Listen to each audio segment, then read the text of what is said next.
Emídio, tem a palavra o deputado Emídio para discutir o requerimento de urgência do projeto de lei 350/2020 de autoria coletiva. Precisa ligar o som de Vossa Excelência, deputado Emídio.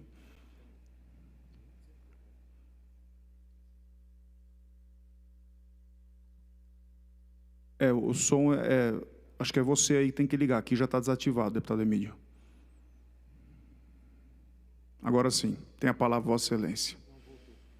Não, Vossa Excelência abriu e fechou. É um clique só.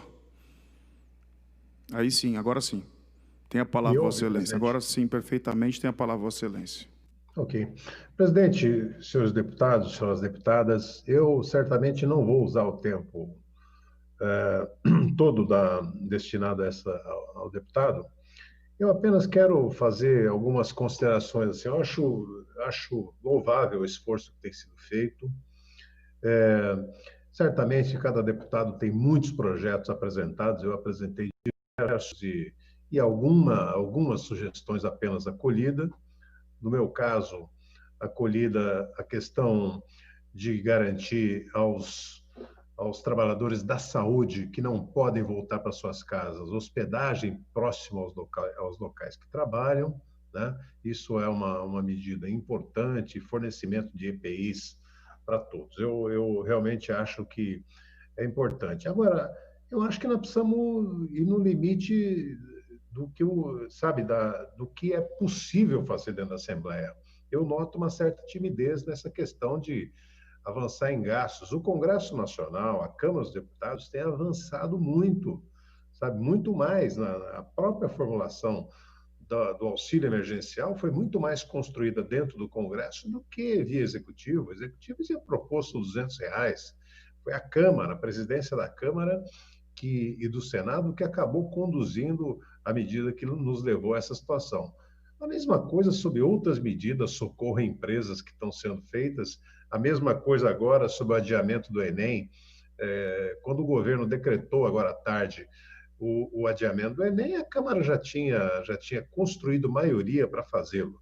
O governo. Então, eu acho que é preciso mais ousadia vamos dizer, na construção, no final desse projeto, na consolidação dele, ver o que é possível acolher, sabe?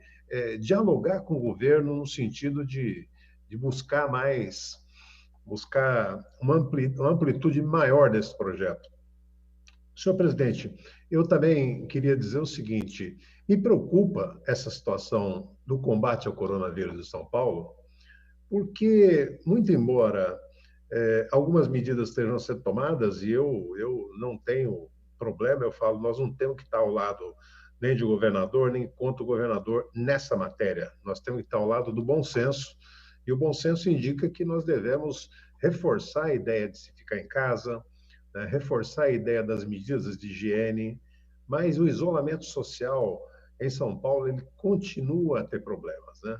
Porque o governo federal, o Bolsonaro, ele trabalha exatamente no sentido contrário. Ele trabalha no sentido de dividir o país, de ir na contramão do que a ciência fala, do que os outros falam, né, do que se recomenda todos os órgãos de saúde, todos os países fizeram, e só se venceu essa pandemia, nos lugares que se venceu, que diminuiu, saiu do pico, com disciplina, né, e com rigor da lei, não teve outra forma, né? Eu acho que essas medidas têm sido importantes. A Grande São Paulo está passando por um período muito difícil. A minha cidade de Osasco, é a segunda maior cidade no estado de São Paulo com número de casos, e ela não é a segunda em população, ela concentrou muito disso, e é preciso apoiar, o Estado precisa apoiar os municípios nesse sentido, sabe? Eu fico olhando assim a quantidade de respiradores. Espero que os respiradores que estão para chegar agora, desse volume comprado da China e também dos que vêm do governo federal, eles não sejam distribuídos com critérios políticos, sejam distribuídos com critério técnico. E é aí que eu espero que a região oeste da Grande São Paulo, que está passando por uma situação muito difícil, receba os respiradores que precisa para continuar para salvar cada vez mais um número de vidas maior.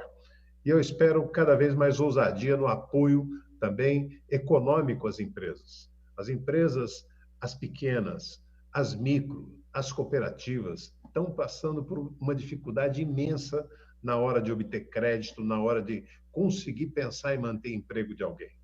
Por isso que eu penso que essa ousadia nós devemos cobrar. Esse Desenvolve São Paulo, por exemplo, ele teria que ser mais ousado nesse momento, sabe? Oferecer crédito para quem precisa, a juros subsidiados. Esse é o papel que São Paulo pode fazer, né?